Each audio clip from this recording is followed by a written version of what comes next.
నమస్తే రమ్మగారు. నమస్తే మామూలుగా రాజులు రాణులు మాయమంత్రాలు రాక్షసులు పిశాచాలు గంధర్వులు యక్షులు వాళ్ళు వీళ్ళుగా మారిపోవటాలు అవి కథలు ఉంటాయి బాగా.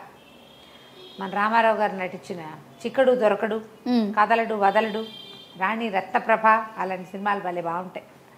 పెద్ద లాజిక్ ఉండదు కథలో, లాజిక్కి బాగా అందవు. సరే ఇప్పుడు మన లేటెస్ట్ సినిమాలు లేటెస్ట్ కథలు కూడా లాజిక్లు లేనివే కదా. ఎక్కడి నుంచి ఎక్కడికో ఎలా వెళ్ళిపోతాడు, మన సంగీతం ఇంకో రాష్ట్రంలో వాళ్ళకి ఎలా అర్థమవుతుంది, అలాంటివి బోల్డ్ ఉంటాయి లాజిక్లు. ఎవరు అవే పట్టించుకోరు, చూసేస్తాం. కథలు కూడా వినేస్తూ ఉంటాం. కొంచెం అలాగే కొంచెం లాజిక్ ఉన్న ఒక కథ చెప్తాం. తండ్రి కోసం. పూర్వం ఒక రాజుగారు ఉండేవాడు, కేశవ వర్మ ఆయన పేరు. ఒకే ఒక కొడుకున్నాడు నిరంజనుడు. ఒకనాడు ఈయన నిరంజనుడు ఒక 10 ఏళ్ళ పిల్లాడిగా ఉండగా అడవికి వెళ్ళాడు వేటాడడం కోసం. సరే వేట పని అయ్యింది. ఏవో లేళ్ళు దుప్పుల్ని చంపారు, కొన్ని పులుల్ని కూడా వేటాడారు, ఏనుగు దంతాలు అవి దొరికినాయి. వీళ్ళన్నీ మోసుకుని వస్తుంటే ఒక యక్షుణుల సమూహం ఒకటి కనపడింది. గంధర్వకాంతలు, యక్షుణులు అనకూడదు, గంధర్వకాంతలు కనిపించారు. ఆ గంధర్వకాంతల్లో ఒక ఆవిడ పమిట ముళ్ళల్లో చిక్కుకుపోయింది. మిగిలిన వాళ్ళంతా వెళ్ళిపోయి ఈవిడ ఒకటి ఇక్కడ ఆగిపోయింది, చీర తీసుకుంటుంది ముళ్ళల్లో. రాజుగారికి ఎదురుపడింది. రాజు చాలా మైమరిచిపోయాడు ఆవిడని చూసి. ఆవిడని బతిమలాడాడు, నువ్వు ఎంతో అందంగా ఉన్నావు, మా అంతఃపురంలో ఉంటే మా అంతఃపురానికే కాంతి, మా అంతఃపురానికి రా, నాతో రా అని వెంబడపడ్డాడు. ఆవిడ చీర చెంగుబుచ్చి చేసుకున్నాడు. ఆమె విదిలించుకోపోయింది, ఆయన వదిలిపెట్టలే. బతిమలాడడం మొదలుపెట్టాడు. నువ్వంటే నాకు చాలా ఇష్టం, నువ్వు భలే ఎంతో చక్కగా ఉన్నావు, అద్భుతంగా ఉన్నావు, నాకు నచ్చావు, అంతఃపురంలో ఉండు, నాతో ఉండు, నా జీవితాన్ని సార్థకం చేయి, మా జన్మ చరితార్థం చేయి, మా ఇల్లు పావనం చేయి. ఇలా బతిమలాడుతుంటే ఆవిడ, ఏంటి నువ్వు, నీకు అర్థమవుతోందా, నేను మీ జాతి దాన్ని కాను, నువ్వు నరుడివి, నేను గంధర్వకాంతని, నన్ను పిలుస్తావేమిటి, చూసి వెళ్ళిపో, పిలవకూడదు, పోనీ నాకు కూడా రావాలనిపిస్తే అది వేరే కథ.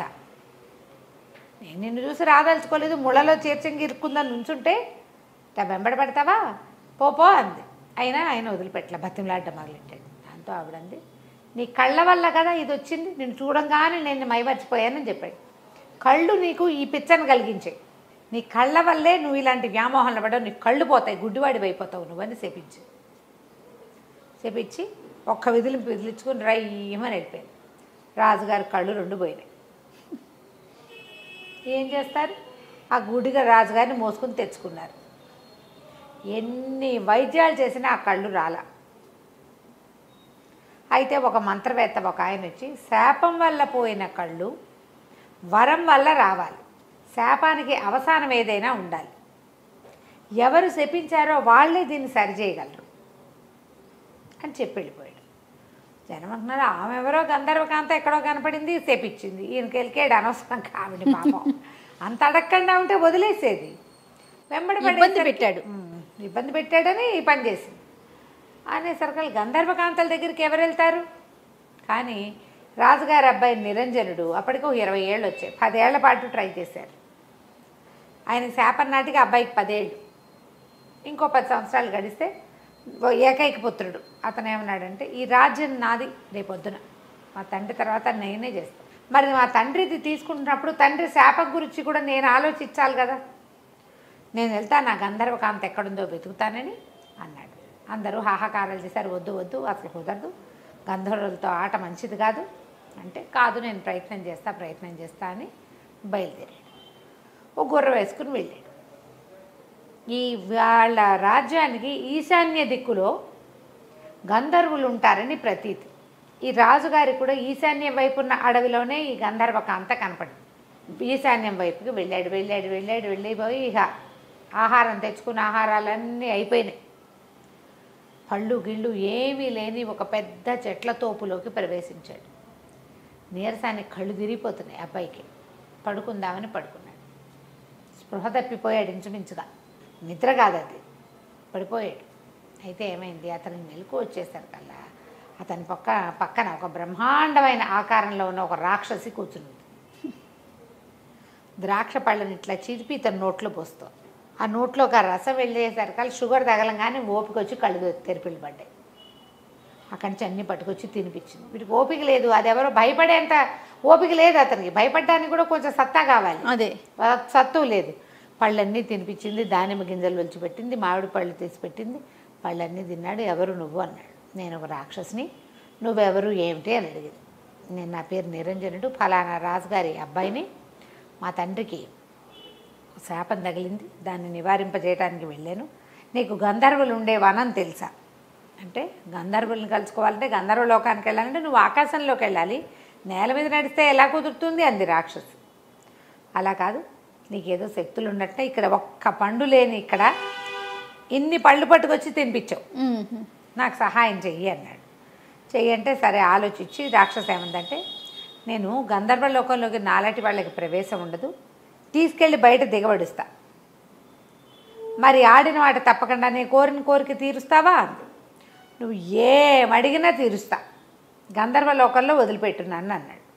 సరేనని ఈ రాక్షసు ఏం చేసింది, ఇతన్ని ఎత్తుకుని తీసుకుపోయి గంధర్వలోకపు వాకిట్లో వదిలిపెట్టింది.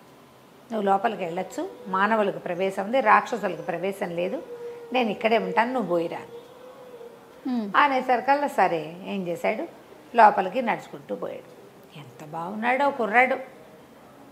ఈ కథల్లో రాకుమారులంతా భలే బాగుంటారు ఏమిటో. ఎంతో బాగున్నాడు.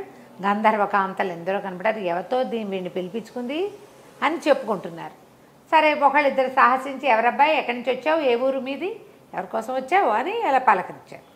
పలకరిస్తే ఒకళ్ళు సరస్సల్లాపలాడతారు, ఫ్లాటీగా బిహేవ్ చేస్తారనమాట. వాళ్ళు వీళ్ళు, అబ్బో భలే బాగున్నావు, ఏది ఇట్రావో ఒకసారి, ఆ చెయ్యెత్తు అది ఎత్తు, కత్తుందని నీ దగ్గర, ఇలాంటివేవో కబుర్లు చెప్పారు, మాట్లాడిచ్చారు. మాట్లాడిస్తే సరే ఒకళ్ళిద్దరు అన్నారు, ఇటు ఎంతసేపు కవ్విస్తే ఎట్లా, పాపం మానవుడు, వీడికి ఆహారం చూద్దామని తీసుకుపోయి ఏదో తిండి పెట్టారు. తిండి పెడితే అడిగారు, ఎందుకు వచ్చావు ఏమిటంటే, మా తండ్రికి ఇట్లా కళ్ళు పోయినాయి, ఒక గంధర్వకాంత మా నాన్నని శపించింది, మరి ఆయన కళ్ళు మళ్ళీ వచ్చే మార్గం కోసం వచ్చాను అని చెప్పాడు. అప్పుడు వీళ్ళంతా ఆలోచించుకున్నారు, ఎవరు మనలో ఎవరైనా మానవుడిని శపించింది ఎవరు చూసి, అప్పుడు గంధర్వ రాజకుమార్తె అయిన పుష్పోత్తమ ఆవిడ పేరు, ఆవిడే ఆ చీర ముళ్ళల్లో చిక్కుకున్నది ఆవిడకి. ఆ కబురు ఈ కబురు చేసి పుష్పోత్తమని పిలిపించారు. ఆ పుష్పోత్తమ వచ్చేసరికల్లా అప్పుడు ఈ కుర్రాడు అడిగాడు, మా నాన్నని మీరు తెప్పించారు కదా, ఆ శాపం పోగొట్టే అవసానం ఏదైనా చెప్పండి, కళ్ళు లేక మా నాన్న చాలా బాధపడుతున్నాడు మరి అని అడిగాడు. అడిగేసరికల్లా ఆవిడ ఏమందంటే, నా వెంటపడ్డాడు, లేకపోతే నేను చెప్పించేదాన్ని కాదు, రా రా రా అన్నాడు, ఆ కళ్ళ వల్లే అతను ఆ వ్యామోహంలో ఇరుక్కున్నాడని నేను కళ్ళు పోవాలని చెప్పించాను, సరే ఓ పని చేస్తా, నేను ఇప్పుడు వచ్చి శాపాన్ని నివారించలేను అని తలలోంచి ఒక పువ్వు తీసిచ్చి, ఈ పువ్వు పట్టుకెళ్ళి, ఈ పువ్వు కళ్ళకి తగిలిస్తే అతనికి చూపు వస్తుంది, కాకపోతే ఒకటే నియమం, ఈ పువ్వు తీసుకెళ్ళి కంటికి తగిలించేవాడు ఆడి తప్పకూడదు, వాడు అబద్ధం ఆడాడా లేదా ఆడిన మాట తప్పాడా కనబోతుంది మళ్ళీ, ఆడి తప్పని వాడు అయ్యి ఉండాలి ఆయన, అలాంటి వాడైతేనే ఈ పువ్వు పనిచేస్తుంది.